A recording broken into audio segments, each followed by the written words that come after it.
Bonjour, Shavua Tov. Donc nous sommes toujours on est le 7, le 8 Sivan, pardon, donc demain Shavuot. Et nous sommes dans la Chot Talmud Torah, toujours, les lois de la Torah, le dernier chapitre d'ailleurs, qui va nous continuer pour expliquer un petit peu comment ça se passe. On a parlé hier des 24 personnes qui peuvent être mises en excommunication. Alors, comment ça se passe? Hacham Zaken B'Chokhmah. Si nous avons un sage qui est vieux par la sagesse, qui est vieux et sage en temps, Ren Nassi, ou bien le chef de la communauté, au niveau spirituel bien sûr, ou Abedin, le chef du tribunal rabbinique, chez Sarah, qui a un petit peu perdu, on va dire, pas ses facultés, il s'est détourné un peu du bon chemin, et Menadinoto, Befarasa dans l'âme, on ne va pas le mettre en excommunication, de façon publique, à jamais. À part s'il a fait Ko Erev Ben Navad, qui était un roi d'Israël qui a carrément installé des idoles dans le Beth Amikdash. Là, c'est sûr que celui-là, on ne va pas aller de la morte. Aval,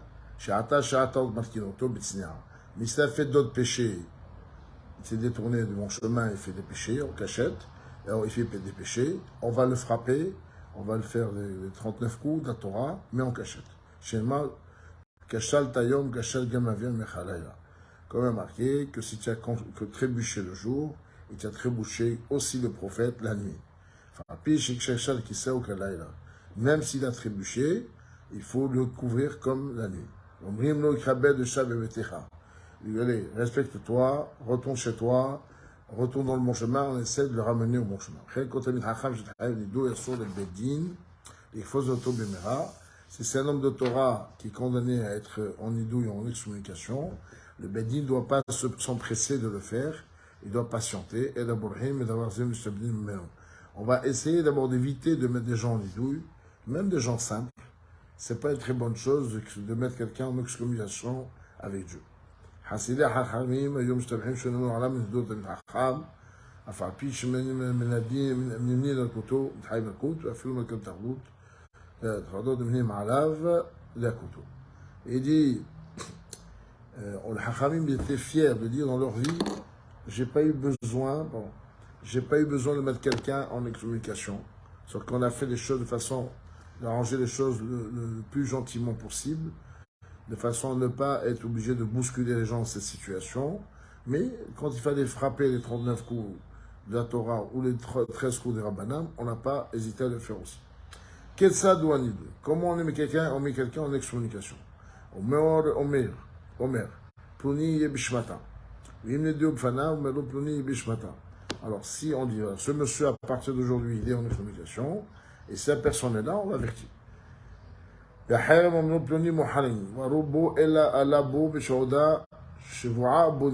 Alors si après ça peut être plus grave, harem, c'est encore plus que communication. Et là on le dit, maudit ce monsieur-là, il est maudit avec le nom de Dieu. Donc c'est quelque chose de beaucoup plus compliqué.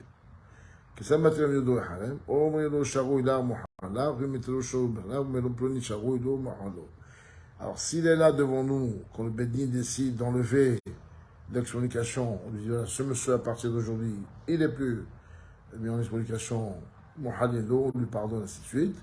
Et s'il n'est pas là, en son absence, on prononce son nom, on dit, ce monsieur-là, il est libre aujourd'hui. Alors comment on se comporte avec ce monsieur qui est mis en idouille? Si quelqu'un est mis en excommunication, il n'a plus le droit d'aller au coiffeur, il n'a plus le droit de se laver et laver son linge, tout comme un endeuillé, pendant toute la période de Nidou.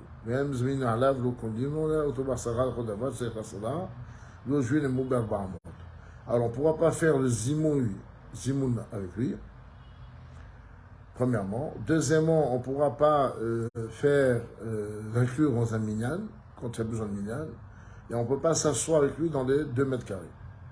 On va choner ou la haïm et choner l'eau. Il peut enseigner aux autres, on peut lui enseigner, Niska ou Socher, et il peut travailler, soit ou bien embaucher du monde.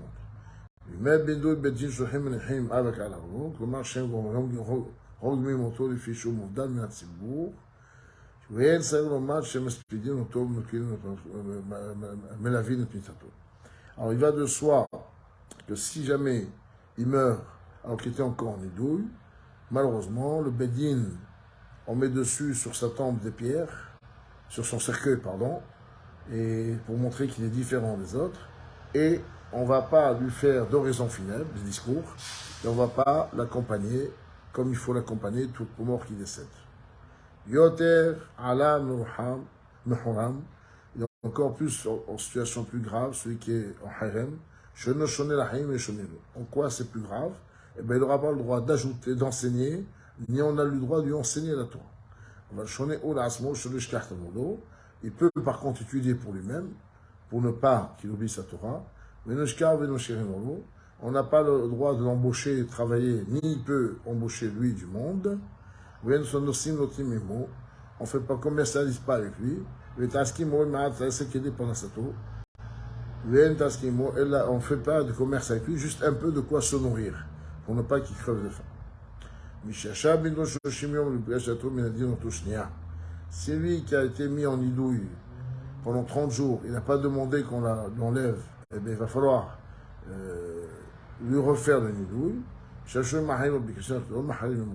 Et si après 30 jours, encore une fois, il est dans une situation, il ne veut pas s'améliorer, eh bien, on refait le harem, et sinon, la deuxième fois, au bout de 2 mois, pardon, ça y est, on passe dans une attaque plus grave, on fait le harem.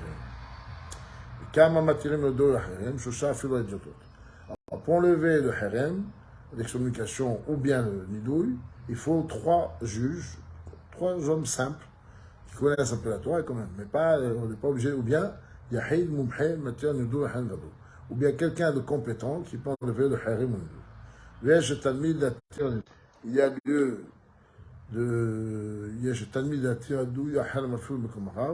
un élève peut, dans ce cas-là, enlever le harem l'excommunication à la personne, même à la place de son maître. Shosha Shinidou,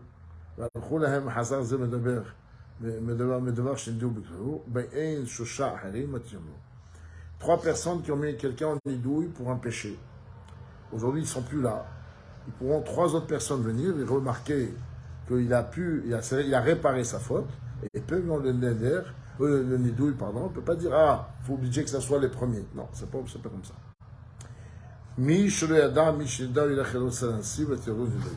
Si maintenant, le monsieur qui a fait lui en fit un nidouille en excommunication, et il ne sait pas qui sont les rabbanim qui lui ont fait ça. Il sait qu'on lui a dit, j'étais en nidouille, mais il n'était pas présent. Eh bien, il va voir le Av Bedin, le grand du tribunal rabbinique, et lui, il peut lui enlever. Un nidouille à condition. Dans tous les cas, il faut, même s'il est conditionné, il faut faire l'annulation.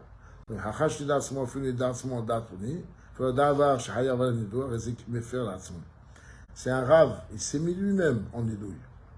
Parce qu'il sentait que ça n'allait pas ou quoi. Il savait qu'il a fait une faute, personne ne savait, donc il s'est mis lui-même en nidouille. Et il peut s'enlever lui-même.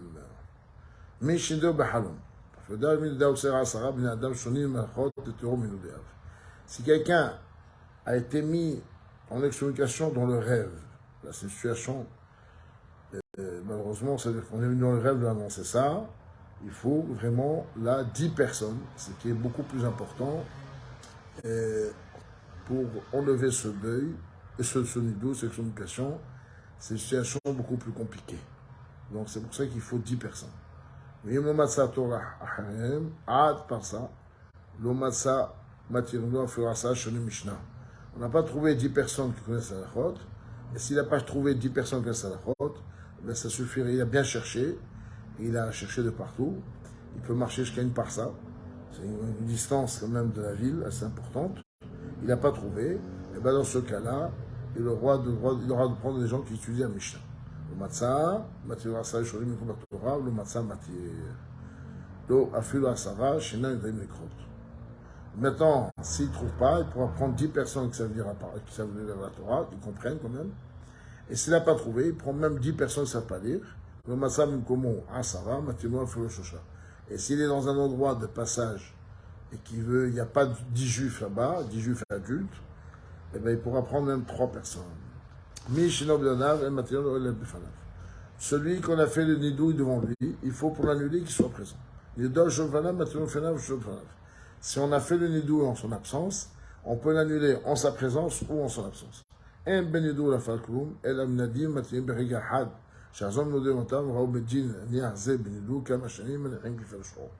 Normalement, il n'y a aucun problème.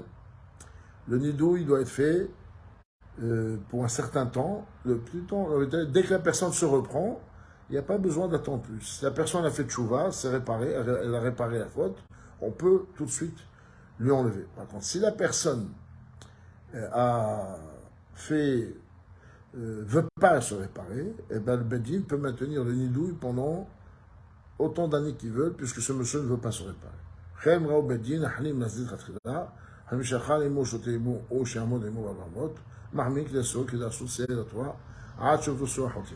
La même chose, le Bedin peut mettre en harem un monsieur et mettre en harem tous les gens qui mangent, qui sortent, qui restent avec lui. C'est une façon de l'affaiblir, éloigner des fauteurs.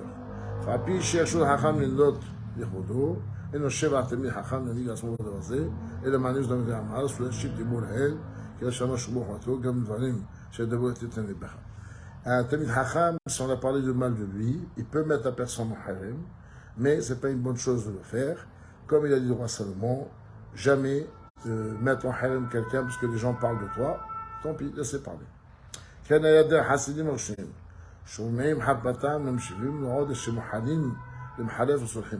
Alors, il y a des gens de Hasidim avant, c'était des gens, c'est quoi un Hassid qui sait pardonner, même si on parle du mal de lui, il ne fait pas cas, accéléré, parce que je peux.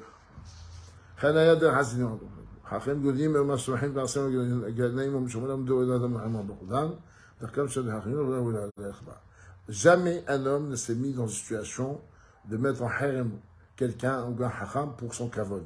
C'est pas une façon de faire. Ça, c'est quand ils l'ont méprisé en privé.